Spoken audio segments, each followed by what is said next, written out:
Hey guys, the story trailer showcased so much that a breakdown video by itself was not going to be sufficient, especially regarding this mysterious figure who is now 100% confirmed to be none other than the Allfather Odin, which I will prove later in the video. I'm sure you're all wondering, why is he showing up at Kratos and Atreus' doorstep? What does he want? And, most importantly, what role will he play in the events leading to the Twilight of the Gods, Ragnarok? Join me as I discuss the motives behind this mysterious figure. But before we start, I'd like to thank everyone for helping me reach 5,000 subscribers. I am beyond grateful to you all. While it may be a bit ambitious, my new goal is to reach 10,000 subscribers before God of War Ragnarok is released. So if you could take the time to like and subscribe, it would honestly mean the world to me. Also, if like me you love everything God of War related, why not consider becoming a member? There's no obligation, but if you do, it is affordable with perks such as being added to a members only Discord where you can discuss everything God of War related, join me for live Q&As on YouTube and be given a shout out at the end of videos. With that said, let's begin. I know there will be some doubt about this figure's identity. Is this really Odin or perhaps someone else? After all, the trailer doesn't explicitly say, well, that's not entirely true. Fans were quick to point out that the audio described version of the PlayStation trailer refers to the voice as Odin. But you may make the argument, what if it's Tyr or someone else talking? The audio description also confirms the identity of Tyr before the scene. Well, what if it's someone else entirely not in the trailer, since we only see the silhouette of the figure and not their lips moving? Well, PlayStation confirmed Richard Schiff would be the voice of the Allfather in an interview with director Eric Williams. To me, it quite obviously sounds like him, but here's a snippet for yourself to judge. I caught that foul ball down the third baseline on my 13th birthday. My dad was amazed that I snagged it. After the game, we went outside the stadium. I was a shy kid, but my father pushed me to ask my favorite players to sign it, and they all did. So that, without a shadow of a doubt, no pun intended, confirms it's Odin. Let's now move on to why Odin has showed up at their doorstep. Firstly, let's establish where this is located and how far into the game this likely happens. Judging off the snowy terrain in the background, it's safe to say this is the Wild Woods in Midgard, where their cabin is located. But if you needed further clarification, just before Atreus opens the door, pay attention to the left side of the door. This has the same ruins as the cabin in God of War 2018 does. Based on this information, I believe Odin has showed up at their cabin within the first few hours of the game. So why is he here? Of course, there's a lot of mystery shrouded around him, but combining what we know of him from 2018 helps set the scene. Firstly, notice how Atreus opens the door, which has convinced me Kratos wasn't home, because when Baldur showed up for the first time, Kratos made it clear to Atreus to hide.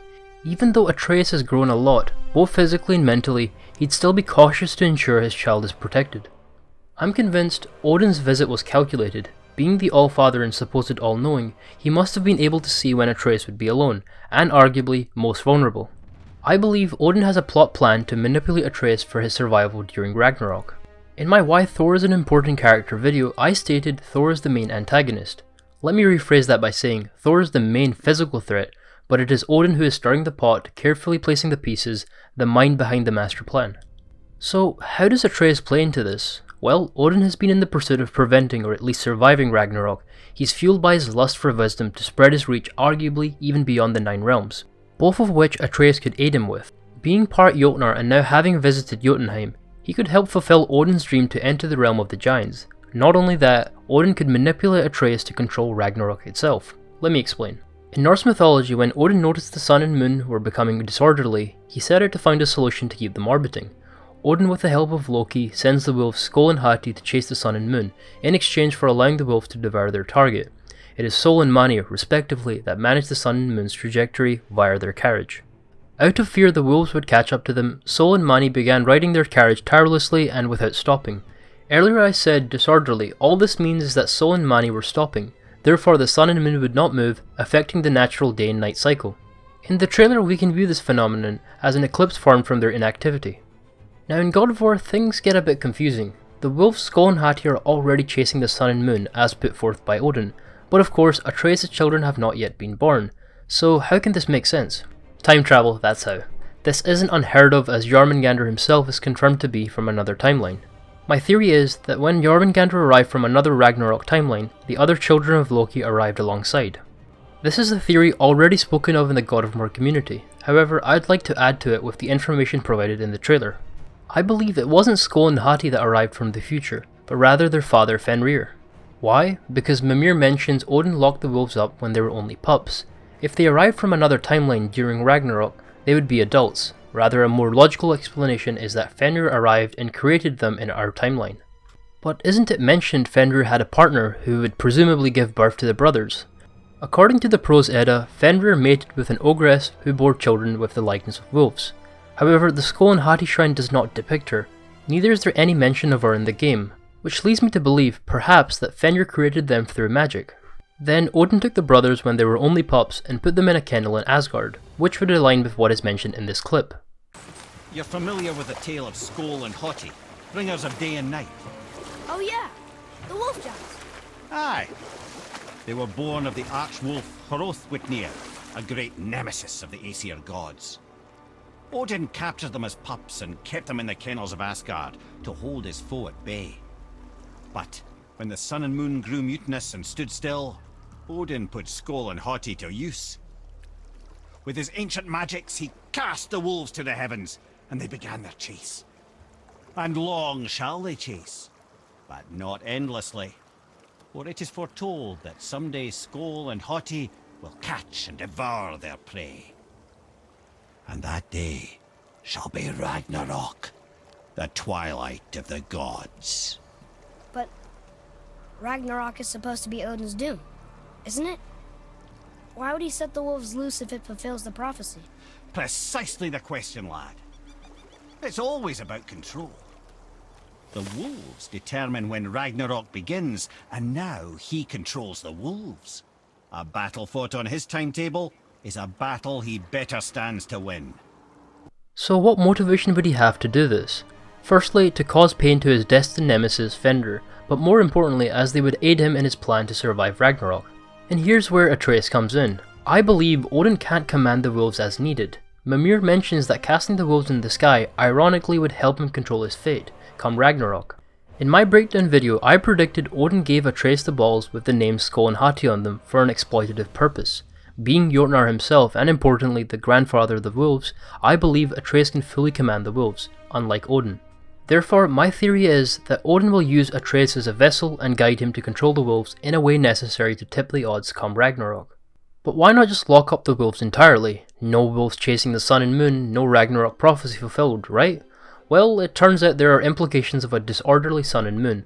The realms would be veiled in darkness. The Prose Edda mentions that driving the sun around was an attempt to illuminate the worlds, so this is a promising counter-argument to support why the wolves must remain above long term.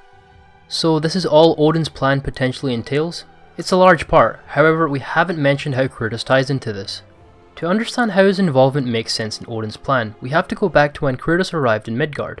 Lore and Legends mentions that when Kratos arrived, he triggered a mini-winter, comparable to Fimbulwinter. That thankfully for the Aesir was a false alarm. The reason I mention this is because Kratos is Ragnarok personified, just like being the personification of destruction in Greece. Odin having eyes everywhere, I'm confident has been aware of Kratos since the very beginning. Yes, the protection stave by Fae kept him hidden, however Kratos didn't immediately meet Fae upon arrival. I predict Odin knows Kratos is a direct threat to him and is fearful of this. Moving on to Odin's lines within the trailer, Odin says, "You don't really want war, do you, Kratos?" Odin is very wise. He's aware that it's in his best interest to avoid the fight than go head on. He knows the danger Kratos poses to not only the Nine Realms but arguably the whole world. That's why he is doing what he does best, employing mind tricks. He then says, "All that blood on your hands, on your son's hands." Apart from the fact he's making Kratos question his fatherhood, I'm convinced it's a nod to their nature of killing their kin. Kratos is truly trying to resolve this without bloodshed. It's come to the point where even Atreus wants them to fight. I've spoken of this in a previous video, but the responsibility of fatherhood has really challenged how Kratos now carries himself differently. He knows, statistically speaking, Atreus is prone to becoming like Kronos, Zeus, and Kratos himself, but it's the blood of the Jotnar that may allow him to end that cycle. And I believe Odin is very much aware of this nature. After all, even the Norse gods share this. For instance, Thor killed his mother, who was a Jotun. Odin then says, "What do you even know of godhood?" Where Kratos was fueled by his vengeance, Odin lusts for the power of influence and, most importantly, knowledge, as they are complementary. He knows Kratos' past and in his eyes sees it as a waste of godhood. Lastly, the Allfather finishes by saying, "In your lifetimes, has anyone ever worshipped you, ever prayed to you? Can you even imagine that kind of love? No." Firstly, I'd like to thank my member Jiva for pointing out a noteworthy detail. Odin says lifetimes, as in plural. Yes, the argument could be made that since Kratos has lived for so long that his single lifetime can be seen as equivalent to multiple lives. But what if it isn't? What if he is aware of Kratos' curse, his undying state? The reason Kratos came back to life after God of War 3 was that he had been cursed by a higher power to come back to life, thus explaining how he made it to Midgard. What if Atreus is the answer to permanently killing off Kratos? Check this clip out, which I believe is foreshadowing. But he was gonna kill her. She would have died to see him live. Only a parent can understand. So you'd let me kill you? If it meant you would live. Yes. But let's consider Odin isn't aware. In that case, he is plotting and eventually will be surprised when Kratos comes back to life. I can see Odin being left with a look of shock after learning about Kratos' undying state and wishing he had it. There can be an interesting contrast drawn here. Kratos quite notably has never wanted to live forever, where Odin's whole existence is driven by that. To finish off, this line confirms that Odin is aware of Kratos' past in Greece. He condescendingly refers to him that ultimately he failed as a god, being nothing more than driven by blind rage, killing without cause. In conclusion, Odin sees Atreus as a vessel to ensure his survival come Ragnarok, and a means to stop Kratos, who is arguably his biggest threat, effectively creating a two birds one stone situation in his favour. That about covers what I believe is Odin's plan. Let me know your thoughts in the comments below. Do you believe Odin will follow this plan, or perhaps something else? Also let me know what you'd like discussed next. Once again, my goal is to reach 10,000 subscribers before Ragnarok. So if you could subscribe and leave a like, that would honestly mean the world to me. As always, thanks for watching, and I hope to see you all soon. Take care.